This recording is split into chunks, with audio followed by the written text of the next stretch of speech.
Counsel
of the day with Shanrae.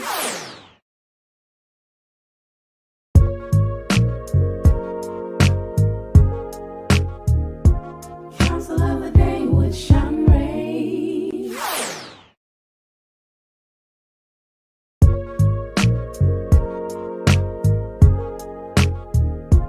Counsel of the day with Shanrae.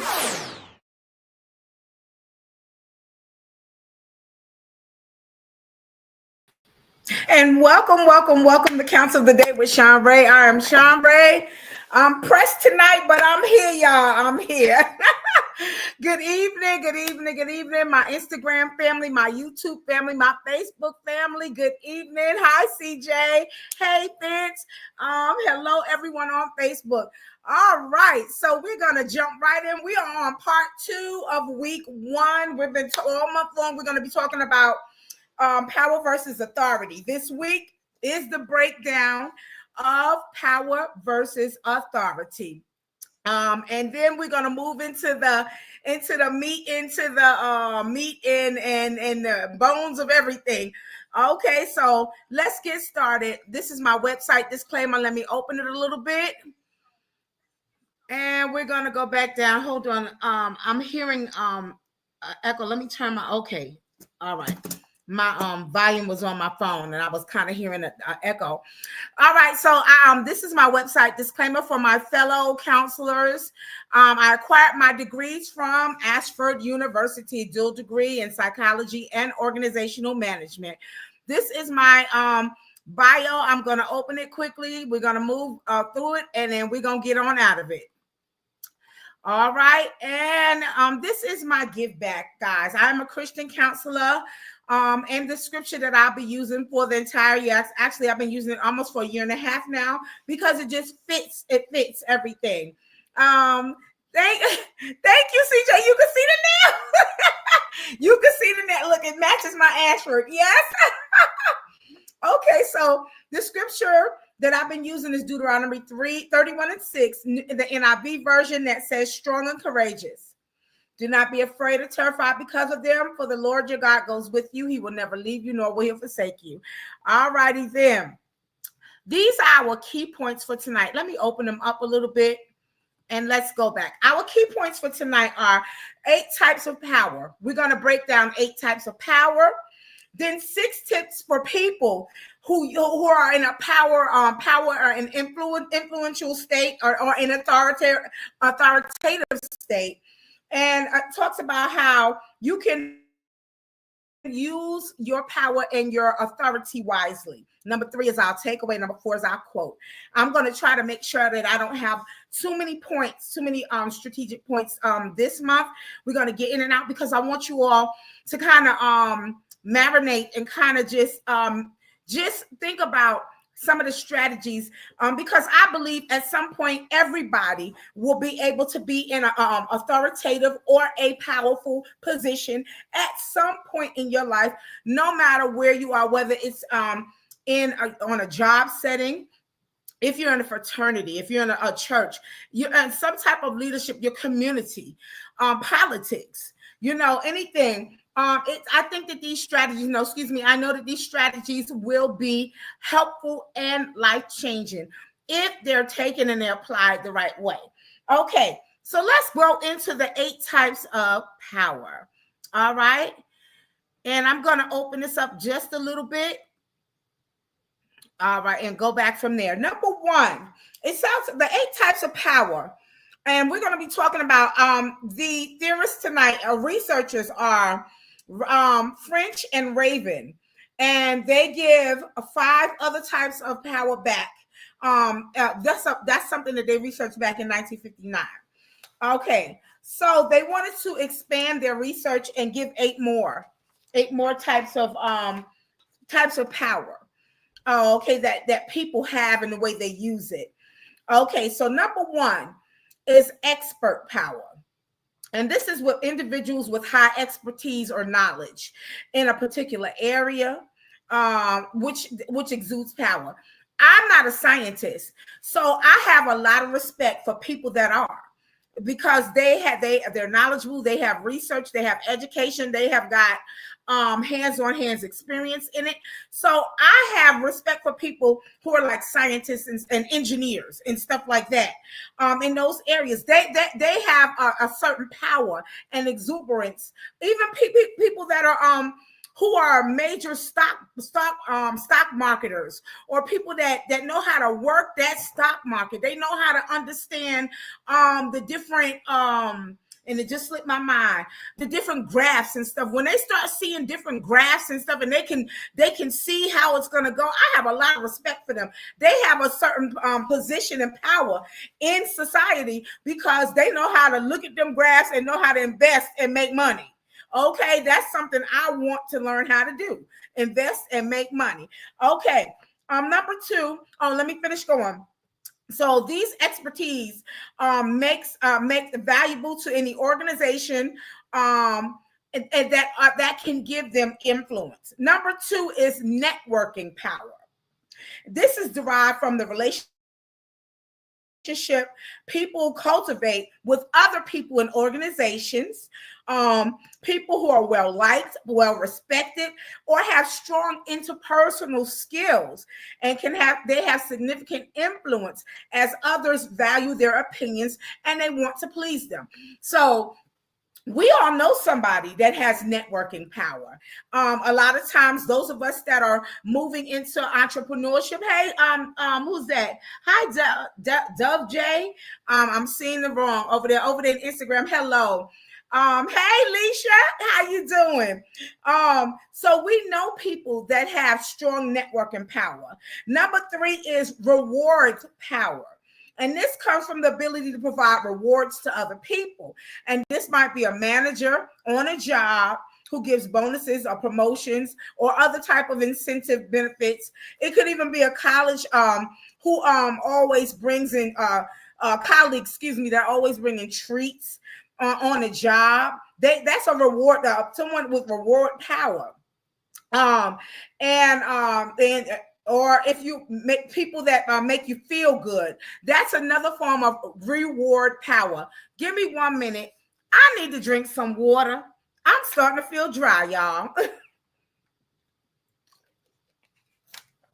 I've been running all day long, and so I'm trying to catch up and everything. I've been running all day. Number 4 is fear power. Now, I know we all maybe have experienced somebody who uses fear in a form of power. We have witnessed a lot of people in political positions that use fear, their power to make people afraid or fear them. And then we also have witnessed celebrities that have done the exact same. So this power comes from the ability to punish or threaten other people. A lot of times this type of power is utilized in prisons, jails, courthouses, police officers, this type of thing here. It is nevertheless a source of power, though. And that some people in organizations, a lot of them like to hold that type of power, fear power. Bullies, children in school, bullies, the big dude, the big girl. You know, you like to bully people. That's a form of power. People with high intellects, they use their high intellects in as a form of fear because they are intellectual, they're smart, they can pick up quick, they can learn fast, they know things, and that's a form of power. Fear is a form of power. That's number 4. Number 5 is, let me move this along because I only have 4 on here.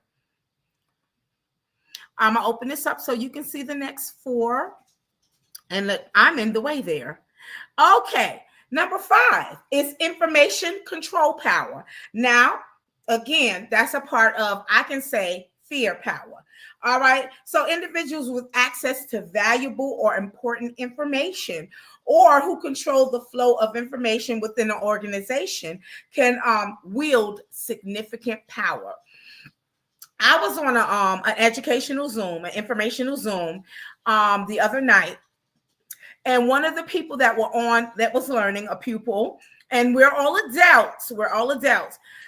But this is one of the things that they were talking about. They said that they hopped on another Zoom about a week ago, and it was an informational Zoom. And that when they started asking questions, it seemed like every person that was in leadership position avoided the question. They did not answer the question at all. And they brought it up last night in the Zoom meeting that I was in, and they were saying that they felt like that was just so unprofessional, and they didn't understand why they kept withholding information that actually it was a whole lot of people, they were seeking that information. This is what number 5 is talking about. Information controlling power, where you actually have, you have the authority and the power to help someone else out and maybe help educate them, but you choose not to. You choose to hold it, because you have the power, you have the knowledge. So that's what that's about. Number 6 is charismatic power. Number 6, this power stems from an individual's traits or their likability, which this goes hand in hand with the not the fear power, excuse me, but with the, where am I at? Not information, networking. So the charismatic power and the networking power, that these two go hand in hand together. This power stems from an individual's traits and likability. This might include personal qualities like confidence, eloquence, attractiveness, or the ability to inspire and motivate other people. Such as individuals often have significant influence, like a pastor or a leader. And if they don't hold a formal position of power, you can also learn more about charismatic leadership styles, okay, at a later time. But again, charismatic power a lot of times is affiliated with somebody like a pastor or an artist, a secular artist or something like that, a musician, something like that. So number 7 is resource control power. And this power source is based on control over resources that others need or want, such as people with money or people with the opportunity to gain money. Like, again, I said earlier, if you have a lot of knowledge about trading and investing and stocks and all of that, so resource control power. This could be anything from budget allocation to control over valuable equipment or desirable anything.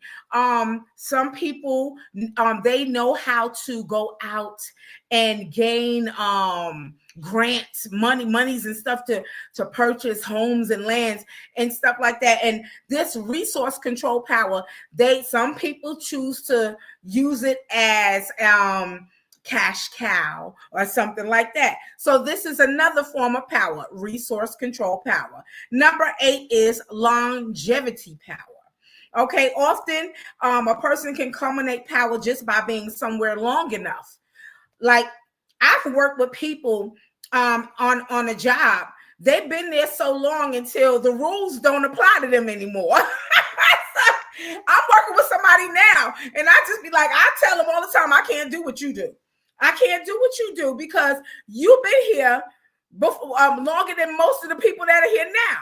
So you have a different type of value within this company than I do. So I'm not going to do what you do. I'm going to stick to the rules, you know. So that's what this is, longevity power. Okay, so they eventually gain enough tenure, depth of knowledge, and respectful commitment that they earn power and influence. Like if I need to know something, I'll go to that person right there and say, "Can you educate me on this or something like that?" If I need to know something. So that's what that is, longevity power. I'm gonna go over the 8 again because I'm not gonna do it at the end this time. So these 8 forms of power again that I just spoke about was number 1. Expert power. Number 2, networking power. Number 3, rewards power. Number 4, fear power. Number 5, information control power. Number 6, charismatic power.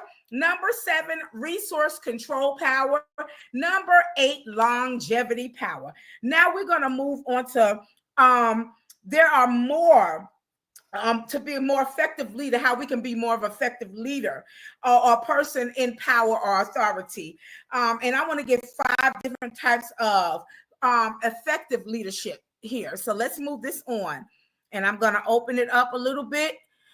And excuse the muscle picture, but I mean, that shows someone with power there. So I chose this picture right here. So number 1, we're talking about legitimate power. Okay, this type of power is a formal power that we receive when you occupy a certain position in organizations. Okay, so depending on the position, this type of legitimate power gives authority within maybe companies or whatever, the organizations, and it also lasts. It lasts as long as you remain in that position. Okay. So this type of power is recognized by subordinates. And legitimate power is obtained through demonstrating that you have enough skills. You've required enough skills for the role. Okay, so because this type of power is given, it can also be taken away, guys. So legitimate power is given, and Alicia said this is true. Legitimate power can be given, but it can also be taken away. All right. Number 2 is reward power. Reward power means that having the capacity to offer rewards or benefits in exchange for carrying out a task or achieving a result.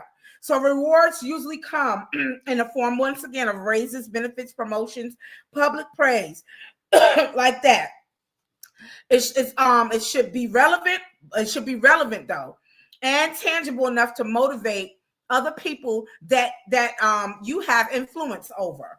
All right, so this type of power may help achieve results. It may or may not, depending on the person, how they utilize this reward power. I have seen people use reward power, but they've used it the wrong way. They've used it for their favorites within the organizations or in the communities. They'll always reward their favorites. And then the people who actually do things just for a heart to do it, they're overlooked, you know. So again, it depends on how that individual actually uses this type of power, reward power. Number 3 is expert power. Once again, expert power comes from having both deep technical knowledge and extensive experience in whatever field that they're in. Okay, so expert power gives the ability to influence other people around them who's in the same organization. It enables them to steer growth and development who's around them. Excuse me, I'm so tired. I'm getting tongue-tied, y'all. But who's around them? Again, this can backfire if they misuse this expert power. And I have seen this on both coins, where they've used it well, the expert power well, or they did not use it well. Okay, so number 2 is expert power. Number 3, that was number. Oh, I hope I didn't miss something. No, number 3 is expert power. Number 4 is referent power. Referent power. So according to Nicole Lipkin, the author of What Keeps Leaders Up at Night. Oh, I remember that book too. What Keeps Leaders Up at Night. This is the type of power that gives a leader the greatest influence. Okay, so leaders get referent power through qualities that inspires trust, that inspires respect, and within their organization. And these include honesty and integrity. There's a whole lot of people that in leadership that do not have, that they don't really use referent power. They really don't. Okay, so this type of power is internal rather than external. It is personal. It's the personal power that cannot be handed to you by somebody else. As a referent power grows, it too will your capacity to, this will help your capacity. You either influence colleagues or you won't.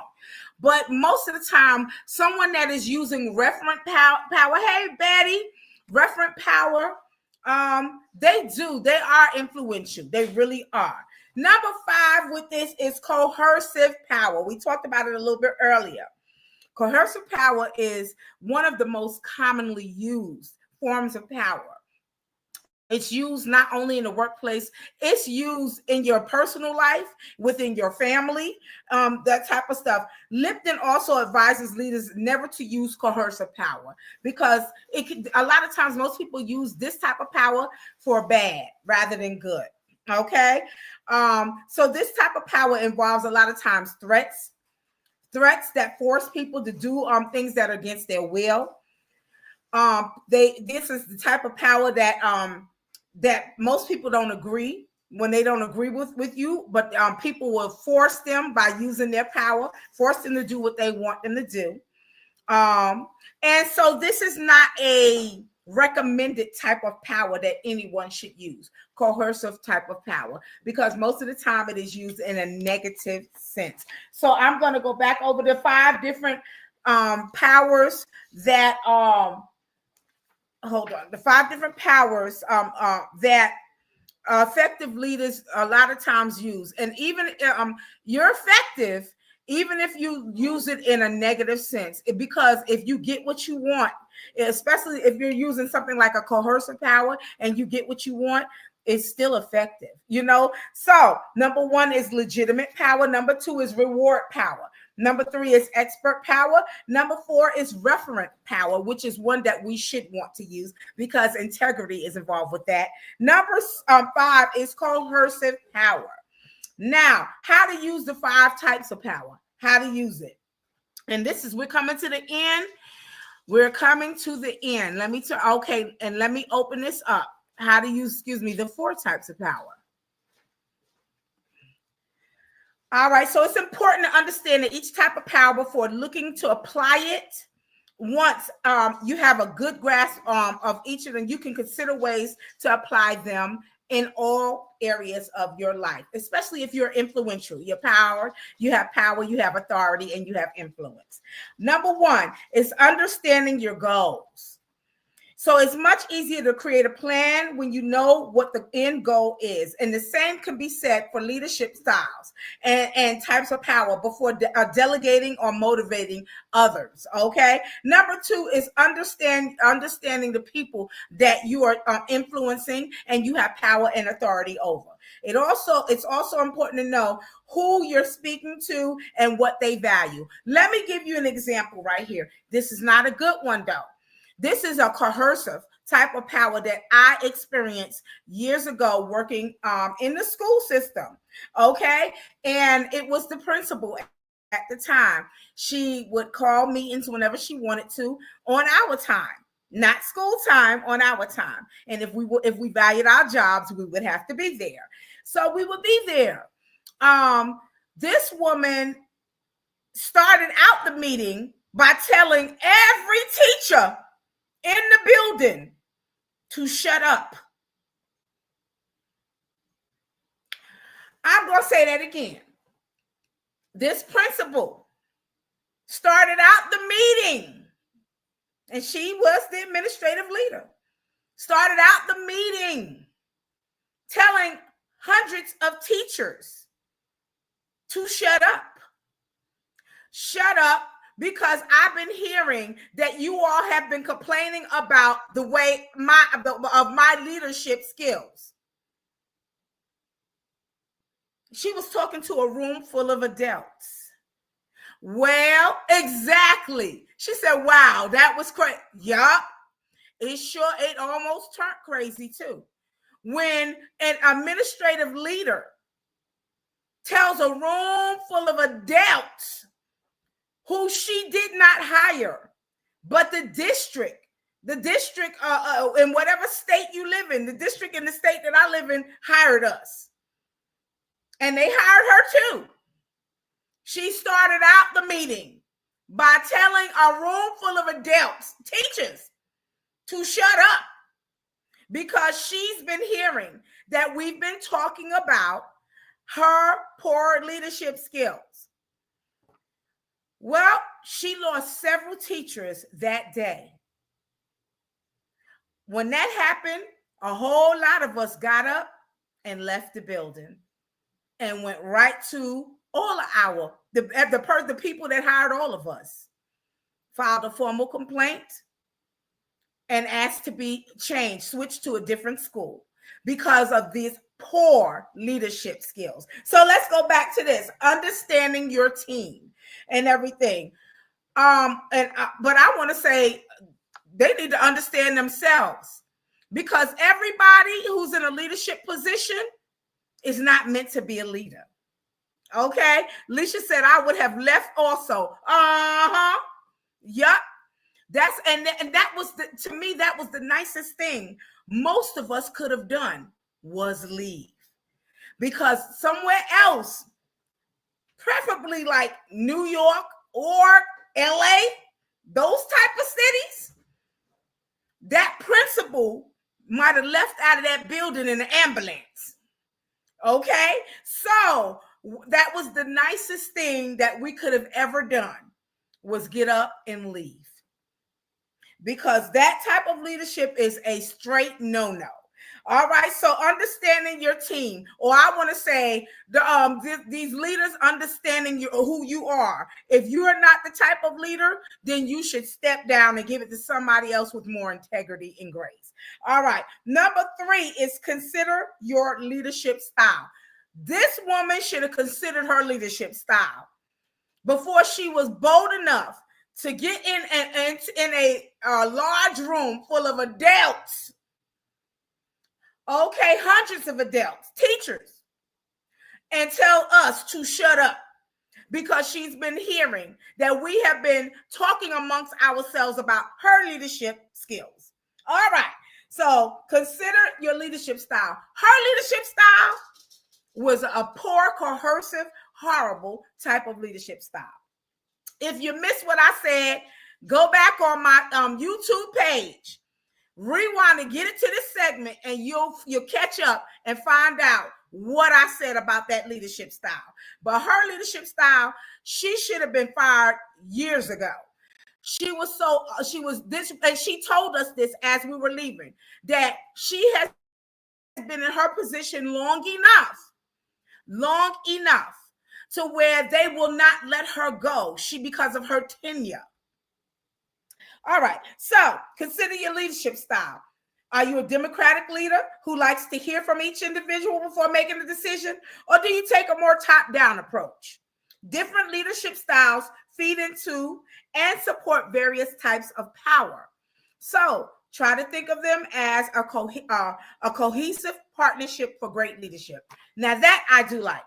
I love cohesive style leadership, because we understand that we all are playing roles in this, and we all are making this happen together. Number 4 is reflect and revise your approach. Okay, as a leader, or as someone that's in power or have authority and influence, you might have great success the first time you apply a new type of power. But if it falls flat and it does not resonate with the people that you're working with, or on your own values, then try another approach.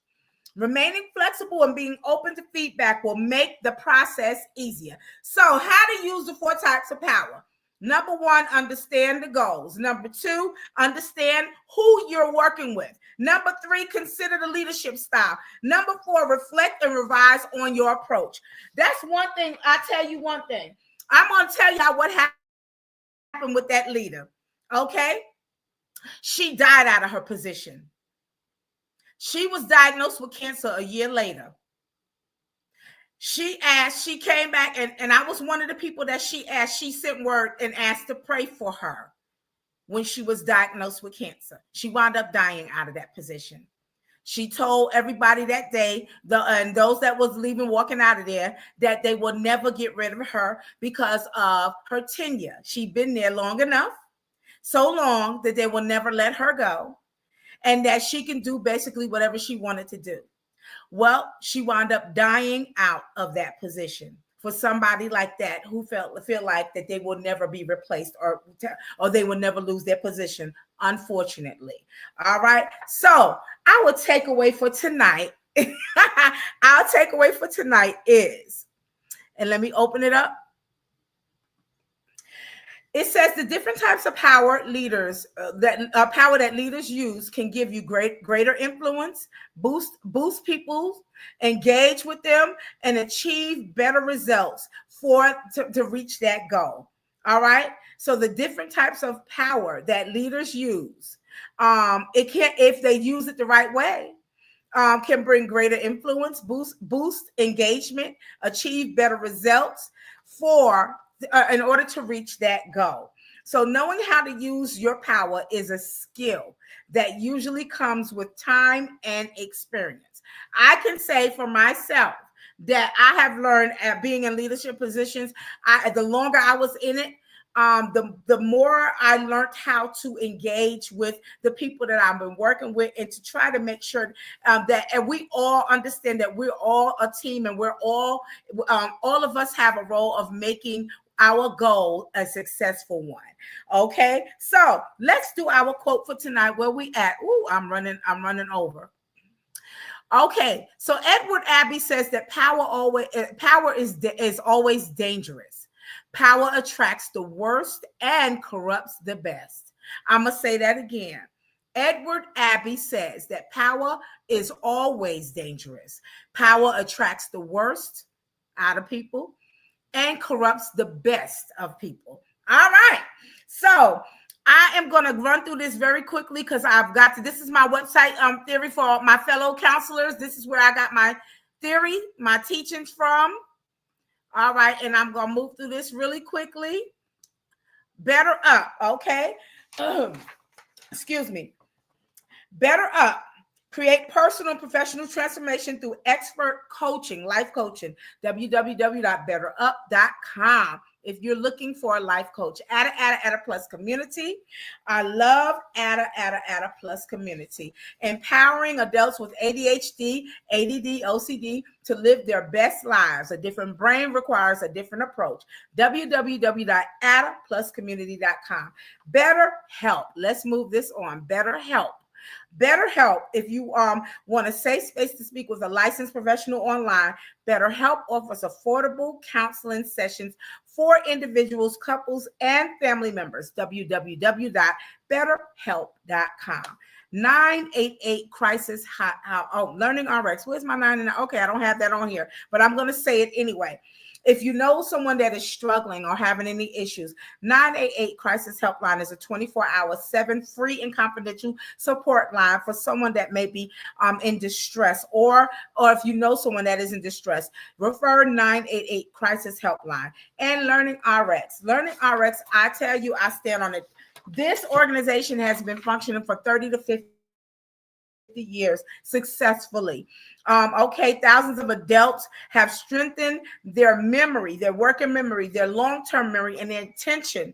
And they have also their IQ have gone up at least 13 points by brain training via Learning RX. www.learningrx.com. Adult and child tutoring. All right, and this is the last one for tonight. Okay, the last one for tonight. I'm sorry, I'm using so many different platforms here. trying to keep up. If there is a past counsel of the day with Shanrae that you missed, or you just want to rewatch, go to my YouTube channel at Shanrae Price. Please like, subscribe, and hit the bell for notifications, and then put in Counsel of the Day with Shanrae and find the series that you want to watch and go and watch it. So I am a professional one-on-one counselor. If you're interested in professional private counseling sessions with myself, feel free to contact me via my Facebook Messenger at Shanrae Owens, or you can do it old school and contact me via my email at shanrae.price@gmail.com. I am a lifestyle strategist, and my aim is to aid you in your overall life's goals and dreams. This has been Counsel of the Day with Shanrae. Y'all, please excuse me. I've been so tired today. I've had so much to do. Next week is going to be more exciting. We're going to be getting into power and authority and influence within the workplace and school place and educational academic places. And we're going to move on to that. And I will see y'all next Tuesday night and next Thursday night, 9 p.m. Eastern Standard. Sharp. Have a wonderful, wonderful evening, and I'll see y'all next week. Happy Mother's Day. Happy Mother's Day, moms. Happy Mother's Day. See you next week. Good night.